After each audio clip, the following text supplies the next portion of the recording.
నేనే ప్రాబ్లం ఉంటే నేను వెళ్ళిపోతాను. శేషు 2 years తర్వాత అంటే గూఢచారి 2 అయిపోయిన తర్వాత కదా వీడి సినిమా.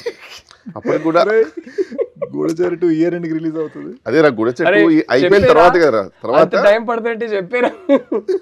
వాడు అయిపోయిన తర్వాత నీ సినిమా చెక్కి అంటే అదే.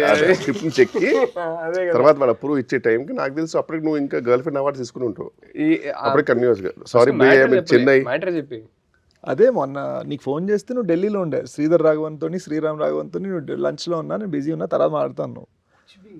నిజంగా నీ రేంజ్ వేరే వెళ్ళిపోయింది రాహుల్. మ్యాటర్ ఏంటంటే నేను శేషు కలిసి సినిమా చేస్తున్నాం. హోప్ఫుల్లీ ఈ ఇయర్ ఎండ్కో లేకపోతే నెక్స్ట్ ఇయర్ బిగినింగ్కో స్టార్ట్ చేయాలి. అది G2 ఎప్పుడు ఫినిష్ అవుతుందో దాన్ని బట్టి. బట్ యా అంతకన్నా ఏం డీటెయిల్స్ ఇప్పుడు అవుతుంది. ఏంటరా మూవీ టైటిల్ టైటిల్ ఏంటి మూవీ పెట్టరా? ఇప్పుడే చెప్పకూడదు ఎందుకంటే రిజిస్టర్ చేయలేదు ఇంకా. బట్ యా స్క్రిప్ట్ అయితే సినిమా రాసి టైటిల్ డెకాయిట్. ఈ సినిమా టైటిల్ యా మర్చిపోయాను ఎక్కడ రిలీజ్ అవుతున్నట్టు. రికార్డ్ గురించి మాట్లాడదాం కానీ